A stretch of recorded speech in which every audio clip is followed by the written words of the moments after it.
이게 별거 아닌 것 같지만 내가 왜 이 파트를 공부하고 있을까? 다음에 나오는 건 뭘까? 이번엔 뭘 주의해야 될까? 이런 것들 훨씬 여러분들이 머리에 쉽게 담을 수 있는 방식입니다.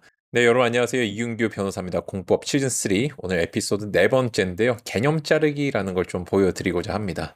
사람은요, 활자가 아니라 이미지 기억이 유리합니다. 내가 활자 그 자체를 외우는 걸 어떤 기억이라고 생각하시는 분들이 많은데 그거를 이미지 형태로 바꿔 저장을 했다가 뭔가 그거를 불러내는 시험 문제라든지 어떤 기억의 방아쇠들이 어떤 연결고리 같은 것들이 존재해요. 그때 그 이미지를 떠올린 다음에 글자로 바꿔내거나 이미지 자체에서 맞추는 게 속도가 훨씬 빠릅니다. 이런 작업을 언제부터 시작을 해야 되냐면 이 멘털 이미저리라고 그러는데요. 처음에 제가 지난 시간 에피소드 3에서 뭐라고 설명을 드렸었죠? 전체적인 목차 같은 거 공부하실 때 처음에 내가 이 목차 내용을 이해할 수 있는 정도로 공부를 해야 된다고 말씀을 드렸었죠. 이때부터 바로 적용을 해 주셔야 됩니다. 요걸 한번 제가 이미지로 변환을 해볼 건데요. 여러분들께서 공부하실 때 이미지로 바꾼다 그러면 뭔가 이렇게 굉장히 어렵게 선사무나 그런 막 무슨 원시인들 뛰어다니고 이런 거 생각하시는 분들이 있는데 그런 뜻이 아니고요. 내가 쉽게 내가 알고 있는 이미지 중에 가장 간단한 걸로 조금 바꾸려고 노력을 해봐 주셔야 됩니다. 일단은 전체적으로 내가 찾아보고 개념에 대한 이해가 끝난 상태라는 게 좀 전제가 돼야 돼요. 여기 나오는 것들이 신라가 어떻게 생긴 나라인지, 아니, 삼국이 어디였는지, 조선은 어떤 모양이었는지 이런 것들을 알고 있어야겠죠. 선사문화와 고대 국가의 형성이니까 우리나라가 지금 지도가 전체적으로 이제 어떻게 돼 있죠? 이렇게 돼 있죠. 이렇게 돼 있죠. 여기 제주도 있고 이런 식으로 돼 있는데 선사문화니까 옛날에 뭐 여기쯤에서 있었다가 이제 삼국이니까 여기 이제 세 개로 나눠지죠. 고조선 있고 여기 위쪽이 이제 고구려, 그 다음에 여기가 이제 백제, 여기가 신라잖아요, 그죠? 이런 식으로 나눠졌다가 남북국 시대 전개가 되니까는 통일이 되는데 여기서 이제 우리가 통일되는 게 요 밑쪽으로 이런 식으로 통일이 되잖아요, 그죠? 그다음 위에는 발해가 있었고 발해랑 그 다음에 통일신라가 있었다. 그다음 고려는 여기 조금 더 위쪽으로 이렇게 올라가죠. 그다음 조선은 조금 더 이렇게 올라가는 느낌이에요. 점차적으로 위로 이렇게 올라가는 느낌이죠, 그죠? 그래서 처음에 여기서 시작을 일본에서 했다가 그다음 뭔가 밑으로 이렇게 내려와가지고 국가가 두 번째는 이렇게 세 개로 나눠졌다가 그다음 통일이 되긴 했는데 위아래로 좀 쪼개진 형태. 그다음 위로 점차 올라가는 게 한 4번에서 5번. 그다음 6번 정도 이런 식으로 되겠죠. 조선의 성립과 발전은 지금 우리나라 대한민국은 대한민국과 이 한반도와 그 부속도서까지 모두 포함하는 개념이기 때문에 이게 우리 영토인데요. 조선도 똑같죠. 거의 모양이 같은데 이것도 이제 마찬가지. 그다음 조선사의 변동이라고 돼 있으니까 조선사회부터 여기서부터는 다 목차가 하나씩밖에 없었는데 고려 시대 오니까 목차 하나 더 있고 조선 시대 오니까 목차가 두 개가 됐단 말이에요. 지금 이런 식으로 그죠? 조선 사회 변동되니까 성립과 발전과 변동을 나눠가지고 좀 보고 있구나. 여기서부터 자세히 되는구나. 근현대사는 최근의 걸 얘기하는구나.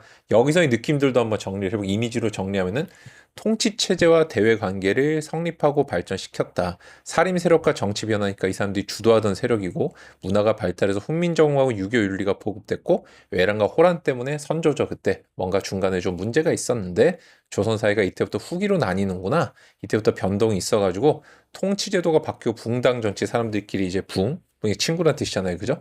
그다음에 탕평 정체가 있었고 세도 가문 있었고 뭔가 국가가 이때부터 조금 쇠망해가는 어떤 징조들이 보였고 농민들이 봉기가 있고 불안했고 학문과 예술에서는 뭔가 자유로운 것들이 많이 발달하겠죠. 예술의 새로운 경향들, 생활문화, 서민문화 같은 것들이 발달했다. 여기서는 왕이 강력하게 그래서 여기서는 왕자를 한번 생각을 해봐 주시면 좋을 것 같고 그다음에 여기서부터는 민초, 풀 같은 걸 생각해 줘서 밑에서 위로 올라오는 느낌.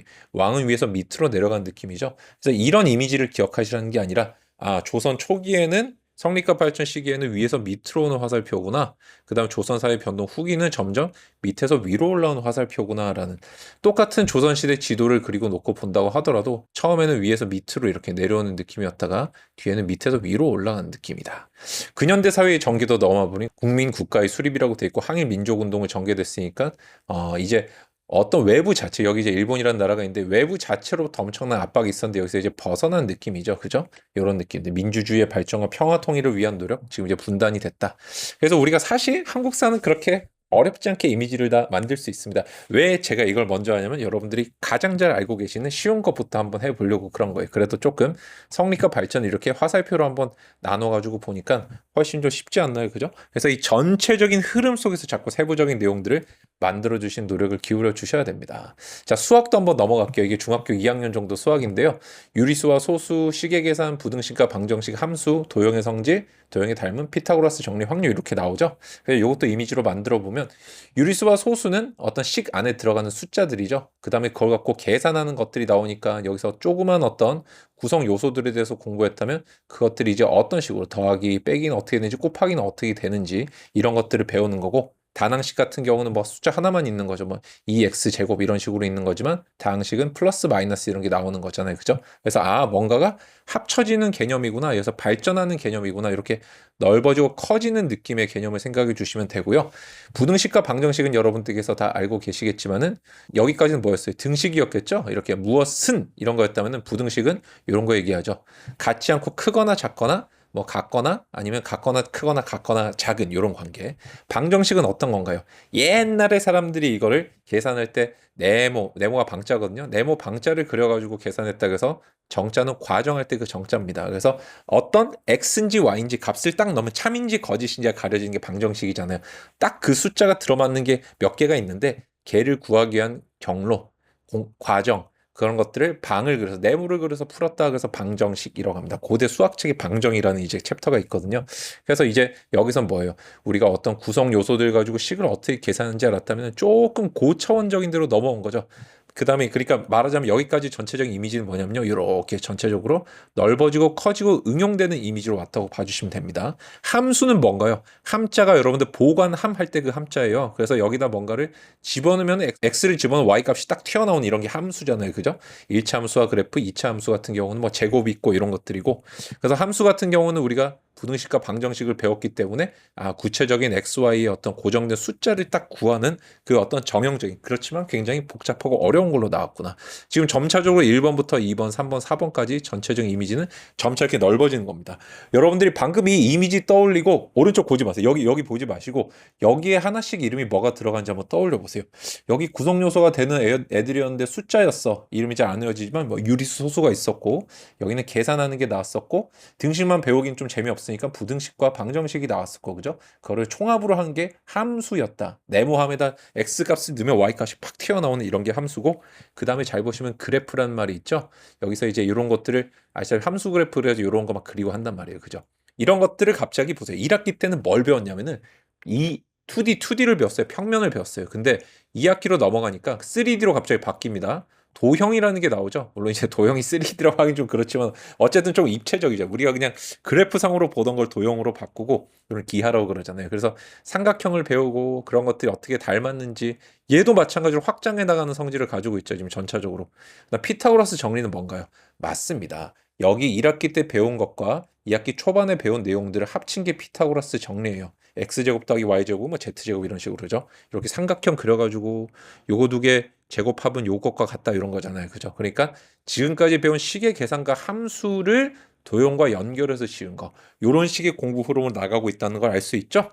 그다음 여기까지 우리가 전반적으로 그래도 정해진 것들을 딱 계산해낸 능력을 키웠다면은 지금부터는 자료를 가지고 추론할 수 있는 것들, 경우의 수나 확률 같은 것들을 배움으로써 논리적이고 추론 능력 같은 거를 완성하는 게 우리 전체적인 수학의 이미지라고 할 수 있죠. 다시 한번 해보면 어떻게 되나요? 점차적으로 커지는 확장되는 이미지가 있어야 되고 그다음 평면적이고 그래프적인 이미지에서 어떤 좀 입체적인 물론 입체적이라 해봐야 도형이 있지만은 이런 삼각형, 사각형, 닮음으로 넘어간다.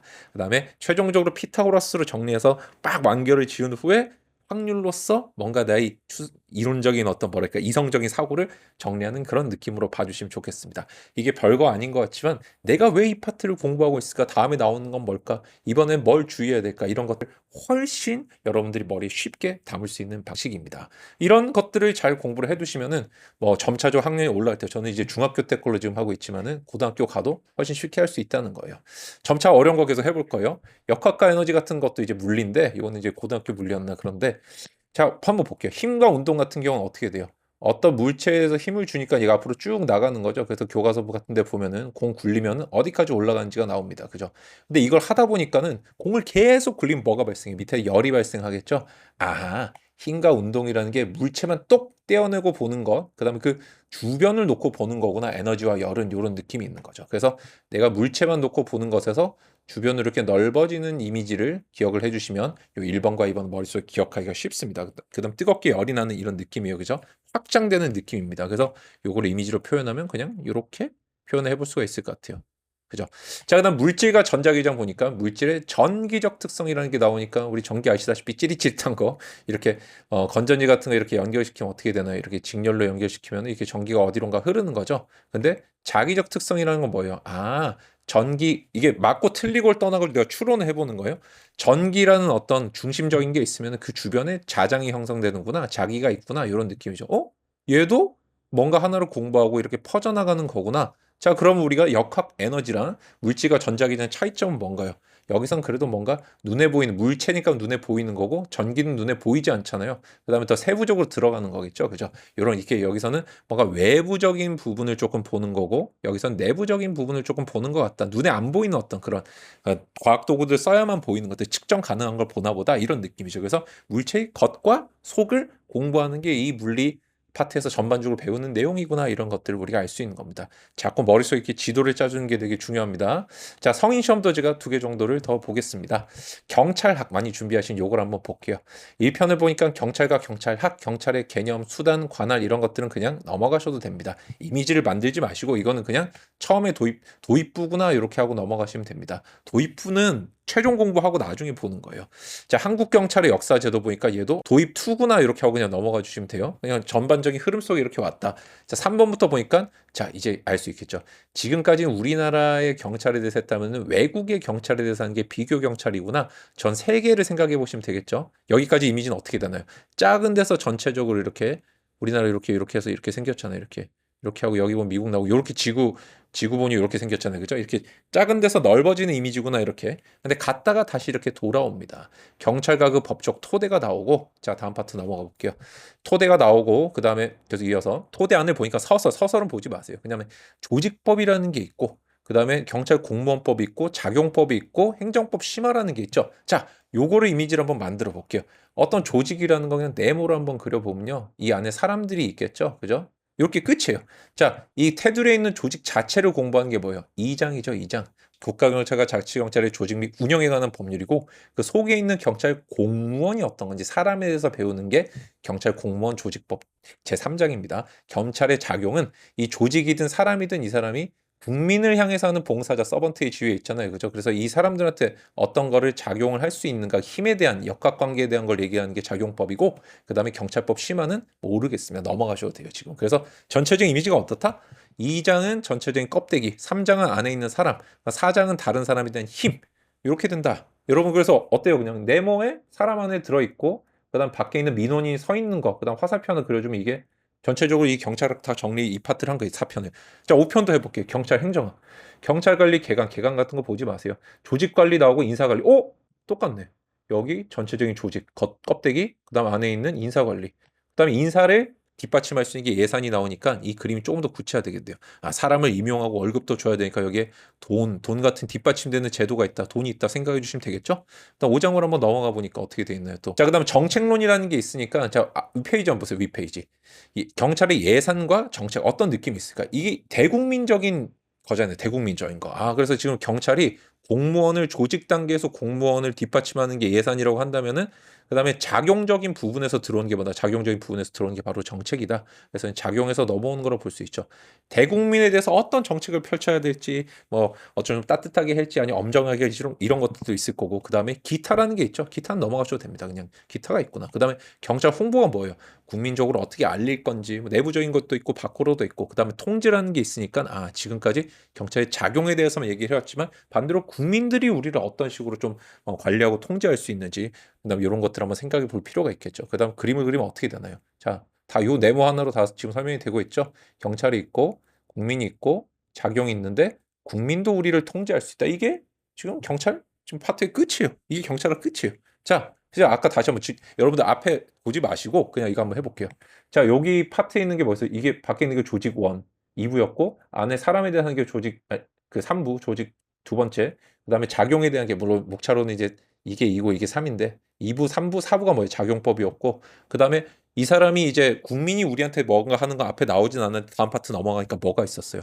전체적인 조직에 대한 게 있었고 그다음 다시 사람을 인사를 어떻게 할지가 나오고 이 뒷받침하는 예산 돈이 나오고 있었고 그다음에 작용은 정책이라는 이름으로 바뀌었었고 그다음에 홍보는 어차피 대국민적인 거니까 이제 작용 옆에다가 슬쩍 붙이면 되겠죠. 7장. 그다음에 통제는 국민들이 우리한테 오는 거니까 이 8장이 되겠죠. 이런 느낌으로 정리하시는 거예요. 막 복잡하게 정리하는 게 아니라요. 항상 이렇게 폴리스 오피스 그려놓고 그 안에 사람 있는 거 그리고 그다음 밖에 사람 있는 거 이런 식으로 내가 알고 있는 것 중에 가장 쉬운 이미지로 바꿔서 그림을 잡고 생각을 해봐 주시기 바랍니다. 자, 근데 여기 이제 강론 같은 거 여러분들이 직접 한번 해보시면 되겠죠. 그다음 뭐 수사는 뭐 범인 잡는 거고 그다음에 경비, 교통, 정보, 안보, 수사, 외산 여러분이 직접 해보시기 바랍니다. 자, 다음 파트로 이제 넘어가 보겠습니다. 행정학 파트도 여러분들 굉장히 어려워하시고 똑같이 해봤어요. 이거는 근데 사실 방금 전에 했기 때문에 연습 문제처럼 해볼 수 있는데 기초 이론 보시면 안 되고 목표랑 정책론, 기획론 이거는 하나의 목표적인 최종적인 목표를 해당하는 거고 여기는 수단들이겠죠. 조직의 구조와 관리, 전체적인 테두리네. 인사행정 안에 들어오는 사람이네. 재정에 대한 것도 뒷받침해 주는 거네. 그다음에 이 사람들이 작용을 어떻게 할 건지는 오늘 우리가 여기서는 배우진 않는데 그죠? 작용에 대해서 나오지 않지만은 바로 행정 통제, 국민이 행정을 어떻게 통제하고 개혁할 건지가 나오고 지방 행정론은 지금까지가 국가였으니까 여기도 지방이고 똑같은 내용들이 있겠다. 이런 식으로 정리가 되겠죠. 어때요, 여러분들? 생각보다 되게 쉽지 않나요? 그죠? 그래서 사실 지금까지가 했던 내용들 다시 한번 여러분들께 요 그렸던 거 있잖아요. 좀 쉽게 빠르게 보실 수 있도록 제가 또 웹에 올려드릴 테니까 여러분들이 다시 한번 내 힘으로도 내 책을 한번 이미지로 만들어 봐 주시고 그렇게 여러분들이 다듬어 주시면 사고는 자꾸 이미지 형태로 저장하는 습관들 만들어 주시면 정말 공부에 큰 도움이 될 거라 제가 생각을 합니다. 여러분들 에피소드 5편에서 또 찾아뵙도록 하겠습니다. 이번 시간 개념 자르기. 이미지를 통해 개념을 서로 잘라내고 재배치하는 그런 기술입니다. 여러분들 꼭 여러분들 것으로 만들어 주시기 바라요. 공부는 정말 좀 치열하고 좀 빡세게 해야 되지만 이 과정에서 내가 불필요한 이상한 공법 쓰고 그러면 안 돼요. 검증된 교육 심리학에 기초한 진짜 인지 과정을 정확하게 지키는 그런 공부법들 써 주셔야 여러분들의 어떤 뭐라 할까요? 시간적인 어떤 손실이 좀 줄어듭니다. 여러분들의 합격과 여러분들의 꿈의 성취를 진심으로 기원합니다. 여러분들 공부는 즐거워야 돼요. 아시겠죠? 여러분들 화이팅!